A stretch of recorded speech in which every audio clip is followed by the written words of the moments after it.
Food पांडा जो एक food delivery service थी, $3 बिलियन की कंपनी थी, वो क्यों फेल हो गई? कई लोग सोचते हैं कि फूड पांडा इसलिए फेल हुई है कि स्विगी और जोमेटो ग्रो कर रहे थे। जो कंपनी डेली के 2 लाख ऑर्डर कर रही थी, वो अचानक से कैसे बंद हो गई, जानेंगे इस वीडियो में। इस कहानी की शुरुआत होती है 2012 में, जब 3 दोस्त राफ, बैन और रोहित ने मार्केट गैप को डिस्कवर किया। वो गैप होता था लिमिटेड फूड डिलीवरी ऑप्शन। 2015 से पहले डोमिनोज और गिनती के कुछ रेस्टोरेंट को छोड़कर कई सारे रेस्टोरेंट घर से खाना नहीं डिलीवर करते थे, और मार्केट के इस गैप को फिल करने के लिए फूड पांडा की शुरुआत हुई। जब इनकी शुरुआत हुई थी तो इन्होंने $100 मिलियन की फंडिंग रेस की थी। अब पैसे को कहाँ यूज़ करें? अब कोई भी कंपनी अपने आप को 2 तरह से ग्रो करती है। पहला, वो अपने ऑफिस और ऑपरेशन को नई जगह पर स्टार्ट करती है। दूसरा, एक्विजिशन करती है। जिस जगह पर आप ग्रो करना चाहते हो वहाँ की एग्जिस्टिंग बिजनेस को एक्वायर कर लो। जब फूड पांडा आया तो हाइपर लोकल डिलीवरी एक नया कंसेप्ट था। जब ऐसी कंपनी आती है तो एक चीज़ बहुत ज़्यादा फैलती है, जो कि है स्केप्टिज्म। लोग आप पर डाउट करते हैं। ज़्यादातर कंपनीज जो फूड सेगमेंट में काम करती है, उन्हें डाउट था कि ये चलेगा या नहीं चलेगा, और इस चीज़ का फूड पांडा ने दबाकर फ़ायदा उठाया।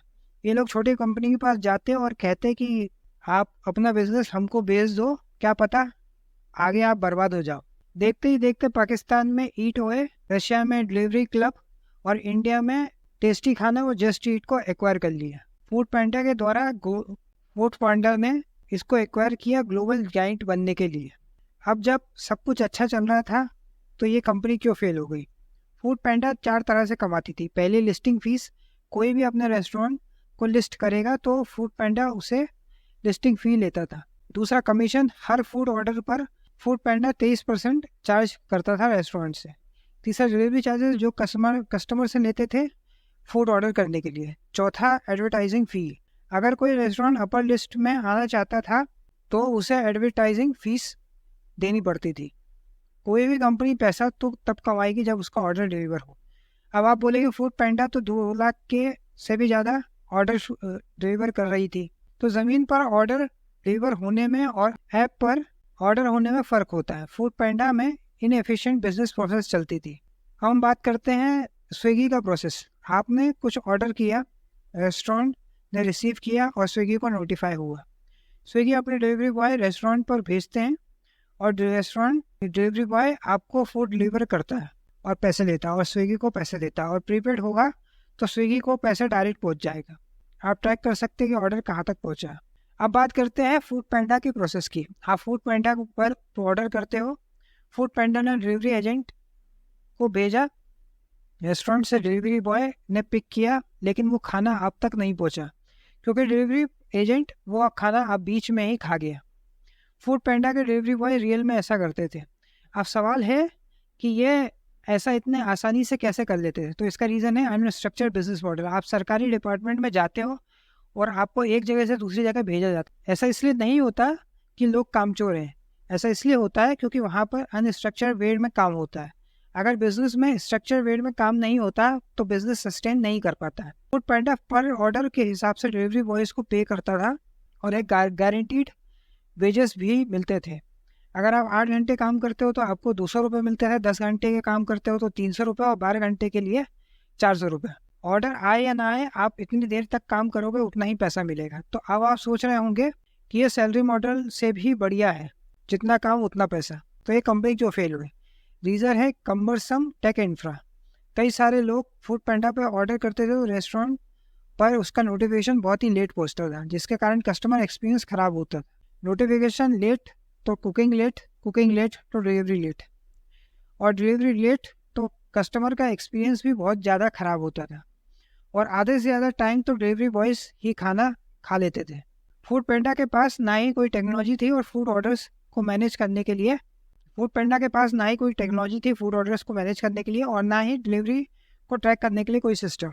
जब भी ऐसा एक्सपीरियंस होता है तो कस्टमर्स के मन में एक डाउट आता है कि शुड आई यूज़ इट और नॉट, और इन डाउट्स को क्लियर करने के लिए उसी बिजनेस की रिस्पॉन्सिबिलिटी होती है। लोग फूड पांडा के इनएफिशिएंट ऑपरेशन के कारण कंपनी पर बहुत ज़्यादा डाउट करने लग गए। कस्टमर को दिक्कतों को सॉल्व करने के लिए इनमें से कोई भी सामने नहीं आया। सवाल है ऐसा क्यों हुआ? इसकी वजह है बाय आउट एग्जिट।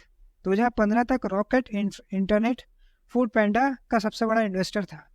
2016 में इन्होंने अपनी कंपनी डिलीवरी हीरो को बेच दी।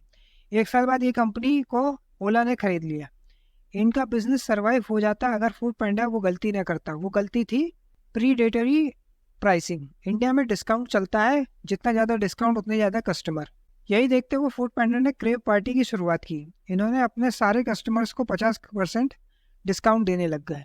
डिस्काउंट तो प्रॉब्लम नहीं था, जोमेटो और स्विगी भी देते हैं।